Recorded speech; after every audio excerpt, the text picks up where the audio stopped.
Sejam muito bem-vindos, pessoal, a mais um vídeo. Sabadão, dia 7 de setembro, dia da independência do Brasil. E estamos aqui nesse feriadão, nesse feriado de sábado, para conversar um pouquinho sobre um assunto do qual nós gostamos muito, que é futebol. Então se acomode, seja bem-vindo. O comentário aí está aberto para que você fique à vontade. Lembrando que o comentário é sempre uma extensão desse vídeo. Então, bora lá e vamos bater um papo. Neto, você ontem não trouxe o vídeo de pós-jogo da seleção brasileira que você disse que ia fazer. Pessoal, por dois motivos. Dois motivos. O primeiro, eu acabei fazendo um vídeo para falar sobre a contratação do DPI. Ah, não tinha como não falar, mano. Tava todo mundo falando disso. Aí, vocês sabem, né? Ia ficar aquele punhado de vídeo em um dia e eu não gosto de ficar colocando muito vídeo, sabe? Assim, vários vídeos no mesmo dia. Depende. Quando existe assuntos suficientes pra isso, ok, beleza, a gente até coloca. Agora, quando não tem tanta coisa assim, aí eu não gosto não. E outro também, motivo pelo qual eu não trouxe o vídeo ontem, é que eu odiei o jogo da seleção. Eu odiei. Odiei. Pra mim, foi mais uma performance frustrante e decepcionante da seleção. O que valeu só foi a vitória, faz com que a seleção ganhe pontos. A gente subir a tabela aí das eliminatórias da Copa do Mundo, mas pra ser muito sincero com vocês, eu não gostei do jogo. Achei uma atuação mais uma vez fraca da seleção, pouco criativa. O primeiro tempo, ele foi até assim um esboço legalzinho. O primeiro tempo foi legalzinho. A seleção brasileira manteve a maior posse de bola, manteve o controle do jogo, manteve o Equador praticamente dentro do seu campo, né? E a seleção com as suas linhas acima, pressionando o adversário. Encontrou ali no gol do Rodrigo, que foi um dos únicos atletas que teve a iniciativa de chutar de longe. Atleta de seleção brasileira não chuta mais de longe. Os caras querem fazer gol ali, os caras querem fazer gol debaixo da trave. Aí fica difícil, porque o Equador vai lá, se recua, fecha o campo, e aí os jogadores da seleção brasileira ficam querendo. Pô, mano, você é louco. Arrisca de longe. Pô, parece que jogador brasileiro não sabe mais chutar bola de longe. O que tá acontecendo? Tudo bem, os caras formaram ali uma linha defensiva, colocava, sei lá, 5, 6 jogadores na linha defensiva, povoava a grande área, ficava difícil. Mas então chuta. E aí, o Rodrigo foi uma das pessoas que tiveram essa iniciativa, e felizmente teve essa iniciativa, porque senão, talvez a gente estaria falando de um empate aqui. Aí o Brasil faz o primeiro gol, aí o que a gente pensa? Bem, o Equador agora vai sair pro jogo e o Brasil vai atacar. Vai melhorar a condição de jogo pro Brasil. E aí o segundo tempo vem aquela vergonha. Segundo tempo foi uma vergonha, segundo tempo foi uma lástima. Do jeito que eu tava vendo, o Equador ia fazer o gol de empate, o Equador ia começar a crescer no jogo. É que o Equador também, quando a gente olha lá do outro lado, a gente tem Ener Valencia, um dos maiores pipoqueiros da história do futebol. Então você também não espera muita coisa da equipe do Equador. Só que assim, por exemplo, no final do primeiro tempo, os caras criaram uma boa oportunidade de gol.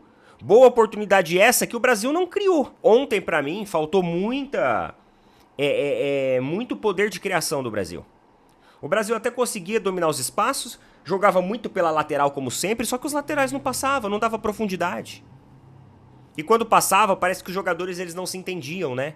Às vezes o Vinícius Júnior subia com bola e tudo e simplesmente esquecia que tinha outros jogadores e que poderia fazer alguma tentativa diferente, algum jogo diferente. Outra hora ele recebia e estava marcado por 3 jogadores. Aí eu pergunto pra você, como que um jogo de seleção brasileira, com jogadores de seleção brasileira, a equipe adversária consegue utilizar 3 jogadores pra marcar um brasileiro? Vocês estão ligados que a conta não fecha? Porque se eles utilizam 3 jogadores pra marcar um jogador brasileiro, o Brasil consegue ganho numérico, certo? Com outros jogadores, em outros setores. Só que aí, mano, a bola não distribui. Jogadores brasileiros parece que não tem visão de jogo. Os caras jogam meio com cabresto, tá ligado? E só enxerga reto. Então, pra mim, falta esse poder de criação, falta esse entrosamento, falta os jogadores parece que compreenderem mais da dinâmica tática do jogo. E parece que eles não estão compreendendo, parece que simplesmente, tá vendo a bola ali? Então, vocês têm que passar por todos os adversários e colocar ela dentro do gol, é esse o objetivo, tá bom? E vamos lá. Ou é uma falha do Dorival, que insiste em jogar pelas laterais e você acaba sacrificando um pouco o seu meio campo. Você deixa o meio campo meio que tipo assim, né? A Deus dará.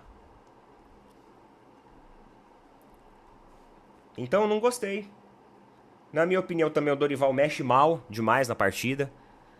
E aí, cara, o segundo tempo foi pior, né? Primeiro tempo ainda ok. Bacaninha. Não me agradou não. Não me agradou não, porque o Brasil não conseguia ter poder suficiente para chegar de uma maneira ofensiva e mais incisiva dentro da área do Equador. Teve que fazer um gol de longe que ainda resvalou no jogador do Equador antes de entrar. Beleza, mas até aí ok, manteve mais posse de bola, né?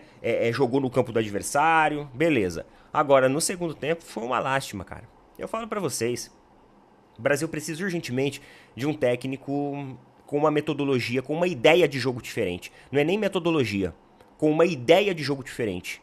Um técnico que gosta de um futebol fluido. Um técnico que faça um futebol que seja harmonioso entre sistema defensivo, intermediária e sistema de ataque.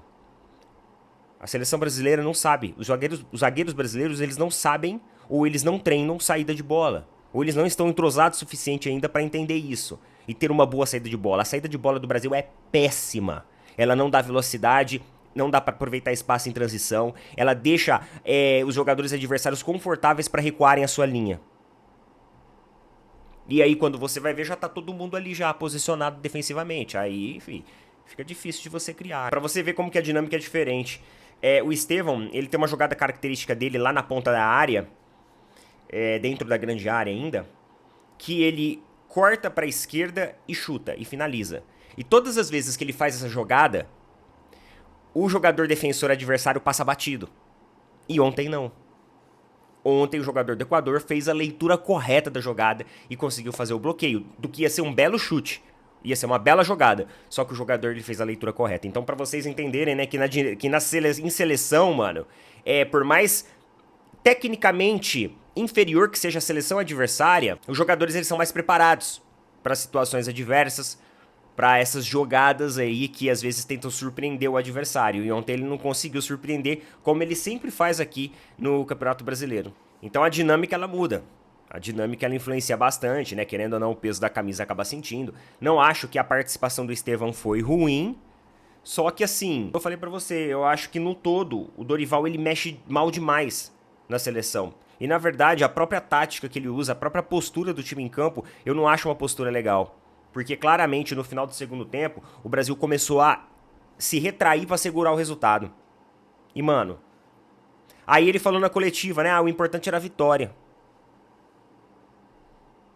Só que, mano, tu vai chegar numa Copa do Mundo, tu vai chegar até na Copa América, a gente teve o exemplo aí. Não adianta você ser um time apenas que pense em vitória. Sabe? Vamos fazer um gol, vamos achar um gol, segurar o resultado e seja o que Deus quiser. Tem horas que o futebol ele vai exigir mais de você. Você pega, por exemplo, a Argentina e enfiou 3 no Chile. Os caras passearam. Enquanto isso, você não vê a seleção brasileira fazendo esse passeio. Passeio esse que deveria existir. Os jogadores deveriam jogar com um sorriso no rosto. Era pra ser um jogo de 4-0, o jogo de ontem. Mas não foi isso que aconteceu. A dinâmica do futebol mudou e tal. Exatamente, mudou. Só que, pelo visto, os jogadores ou os técnicos brasileiros eles não estão conseguindo se reinventar por si só. É por isso que eu falo, a gente precisa de um técnico com uma visão diferente, com uma expertise diferente, para trazer essa essência diferente dentro da seleção. Porque seleção é isso. Os jogadores não vão ter tempo de treinar juntos. Então precisa de um técnico que absorva rápido e que compreenda, faça leituras rápidas dentro da situação de jogo. É isso que é a seleção. Por que o técnico argentino consegue fazer isso? A Argentina também não treina junto toda hora. E o técnico consegue fazer isso. Agora, a gente não tem nenhuma escalação constante, né? Uma hora pra Copa América é mais jogadores estrangeiros, pra amistoso é meio a meio. O Brasil não se define nem nisso, mano. Nós não temos uma equipe hoje montada e formada. E eu falo pra você, até na época do Neymar, o Brasil até jogava melhor. Quando o Neymar tá em campo, o Brasil até joga melhor. E aí o pessoal reclama às vezes do Neymar, mas a realidade é essa. O Neymar ele consegue trazer essa criatividade pro Brasil. Parece que ele consegue puxar o protagonismo. Jogadores ontem que não conseguiram puxar protagonismo. A realidade é essa. Luiz Henrique não conseguiu puxar, Vinícius Júnior não conseguiu puxar. O Rodrigo fez o gol ali por causa do chute dele a longa distância. Mas é por isso que eu não trouxe o vídeo ontem, tá ligado? Porque eu não gostei do jogo da seleção. Aí beleza, vida que segue. Pelo menos ganhou 1-0. Galera, hoje é feriadão, hoje é sábado e expediente bancário não funciona. Mas ó, a A2C Promotora, eles estão de prontidão para atender você. É isso mesmo, se você estiver precisando de antecipação de fundo de garantia, se você for um beneficiário de algum programa do governo federal e quer empréstimos consignados com taxas especiais, você pode chamar os nossos amigos, os nossos parceiros lá da A2C Promotora. Além disso, eles têm muitos outros tipos de serviço, tá? Não se resume só a isso não. Então clica no link aí embaixo, bate um papo com os caras, fala que você veio pelo Pida Porco, é importante esse feedback pra gente também e troca uma ideia com eles lá. Eles têm vários tipos de serviços, inclusive nós já usamos aqui em casa também os serviços lá da A2C Promotora, trataram com muita eficiência, trazendo muita informação, aquele atendimento maravilhoso que ele sempre tem. Agradeço aí de coração o atendimento de toda a equipe da A2C Promotora. E mano, pode ficar tranquilo que eles são representantes diretos dos bancos e você pode chamar lá, bater um papo. Então tá precisando de alguma coisa? A situação apertou ou você quer fazer um novo investimento? Bate um papo com a galera da A2C Promotora. Talvez eles tenham a solução ideal pra você. A2C Promotora, galera, tamo junto e em breve, ó, vai ter novidade por aí. Leila Pereira foi entrevistada ontem pelo jornalista Flávio Prado. E, coincidentemente, a entrevista dela vem um pouco depois do anúncio ali da contratação do Depay pelo Corinthians. Falando nisso, mano, lá no Instagram eu fiz um videozinho zoando, tá ligado? Tipo, a contratação do Depay. Mano, a galera curtiu lá. Agradeço todo mundo que comentou lá, que curtiu o vídeo, que interagiu com a gente lá. Aí ela falou o seguinte, ó. Isso aqui foi uma clara indireta pro Corinthians. Não vejo de outra maneira. Aqui no Palmeiras nós temos essa responsabilidade. Mas tinha que ser obrigatório. Ela fala sobre essa questão financeira. É injusto o Palmeiras deixar de contratar? Eu não quero deixar de honrar meus compromissos com os meus profissionais, enquanto outros clubes contratam. Não sei como. Se esses clubes do Brasil não pagam salário de jogador, como contrata novos atletas? Essa conta não fecha. Tanto não fecha que está cheio de clubes quebrados. Disse ela ontem no podcast. Essa frase dela acabou viralizando aí um pouco nas redes sociais vizinhas lá dos corintianos, porque falou de dor de cotovelo e tudo mais. Bem, eu já comentei sobre isso, eu fiz um vídeo para falar especificamente sobre a contratação do Depay pelo Corinthians. E cara, 3 milhões e meio de salário. Vocês têm noção do que é 3 milhões e meio de salário? Olha, eu tava vendo a lista do departamento médico dele, é uma lista longa também. É uma lista longa. Assim como algumas fontes trazem aí que o Flamengo tá avançando nas negociações com Anthony Martial, que tem um histórico de lesões também muito grande. O Depay também tem um histórico de lesões muito grande. Eu não sabia que era tão grande assim, tá, do Depay. Eu achei que era menor. É porque assim, o Depay ele tá em atividade. Então ele jogou a Eurocopa. Então ele está com um condicionamento físico mais bem preparado, digamos assim. Mas o Anthony Martial ele também tem muitos problemas de lesões. E assim, cara, dependendo como foi essa negociação aí desse jogador, do Anthony, eu nem sei se vale a pena pro Flamengo não, viu? Algumas pessoas gostam do nome, falam que, pô, aqui no Brasil ele vai bagaçar. Da mesma forma que muita gente fala, o Depay aqui no Brasil vai bagaçar. Só que assim, mano, 3 milhões e meio de salário pro Depay? 3 milhões e meio de salário é muita grana. É muita grana, bicho. E quanto ao Anthony Martial, cara, ele tem 28 anos de idade, pô, tem uma série de títulos aí na carreira. Só que o cara não faz gol faz muito tempo.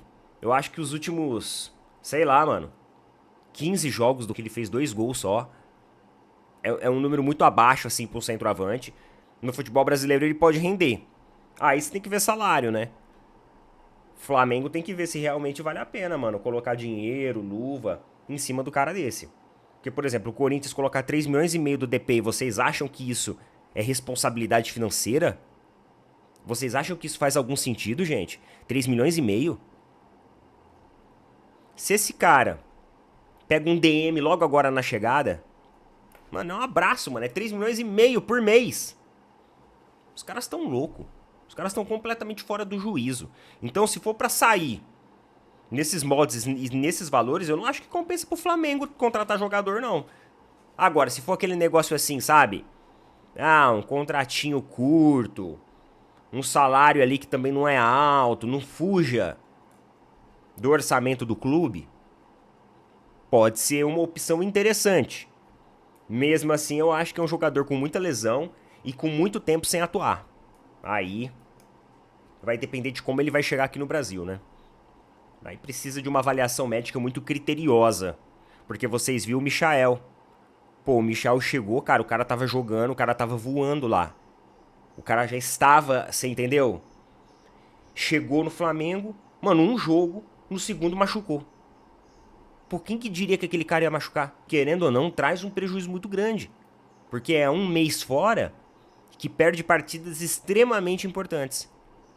Então, tem que avaliar muito bem. E por falar ainda do Flamengo, eu tô aqui com uma matéria do Coluna do Fla, que ele traz pra gente um recorte muito interessante sobre a SAF. O Flamengo ele começa a fazer aquilo que eu acho que todo clube brasileiro, não todo clube brasileiro, né?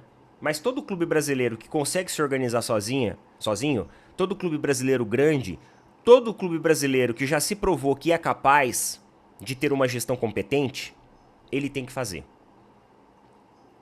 Porque o Flamengo começa a organizar medidas políticas para que a SAF seja dificultada.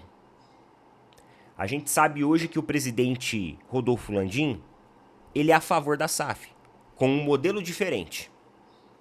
É uma SAF, ele fala lá, é mista, que não tenha dentro, né, que não envolva a gestão do clube de futebol. Enfim, uma SAF num modelo diferente. Porém, SAF é SAF. SAF é SAF. Quando tu coloca um pé, a chance de você colocar o outro pé, ela é muito grande. Então, muita gente bate contra. Principalmente por essa fala do Landim, que acaba sempre gerando muita repercussão negativa. E aí o Flamengo agora, ó, de acordo aqui com a coluna do Fla, vai discutir o tema na próxima quarta-feira. Só que eles vão discutir um mecanismo para dificultar a implementação da SAF. E eu acredito que o Palmeiras tinha que fazer isso também. Eu não sei hoje se dentro do Estatuto do Palmeiras existem algumas normas específicas para esse tipo de votação, para esse tipo de debate. Porém, se não tiver, é necessário que se crie. É necessário que se crie. Até mesmo para a própria saúde e autonomia do clube de futebol como um todo. Olha só, a emenda criando regras de votação se um dia alguém propor a criação de uma SAF. Hoje não tem nenhuma regra do estatuto. O assunto é omisso. Se o Landim propusesse, a votação seria normal dentro do Conselho Deliberativo. Ou seja, seria decidida por um grupo menor de pessoas, tá? Então quando você tem um grupo menor de pessoas decidindo, você tem a chance de conseguir persuadir melhor. A política é assim, quando você tem um poder nas mãos de um grupo cada vez menor de pessoas, você consegue persuadir mais. Agora, quando existem muitas pessoas, aquilo se dilui. Nessa emenda, eu e mais 200 conselheiros estamos propondo basicamente duas regras. Que não seja votada no Conselho Deliberativo, e sim em Assembleia Geral, com 60% dos sócios aptos a votar, que hoje são 6 mil pessoas. Então tem que ser, no mínimo, 3.600 pessoas votando, e tem que ser uma aprovação qualificada em pelo menos 2/3 do quórum. E outro ponto é criar uma quarentena. Quem for dirigente no triênio anterior não pode assumir cargo remunerado na SAF por 6 anos. Então, ou seja, eles já querem criar regras também se lá no futuro for implementado. Ah, Neto, mas você acha que essas regras não abrem margem para que incentive a projeção da SAF? Mano, é o seguinte, a partir do momento que você tem um presidente de um clube, que ele se diz que é a favor de uma SAF, mas num modelo diferente, você tem que criar regras para se caso virar, ó, tem regra. É uma maneira de você se proteger. É um mecanismo de proteção. Você se protege contra quem quer implementar a SAF e você já se protege também se essa SAF for implementada. E eu acredito que os clubes têm que discutir isso. Porque, mano, dentro das cortinas a gente nunca sabe o que realmente de fato acontece. Nas reuniões ali, sabe? A gente não sabe. É que nem no Palmeiras. Muita gente tá falando que até 2027 o Palmeiras se torne SAF. E assim, a Leila fala que não é a favor de SAF. E aí?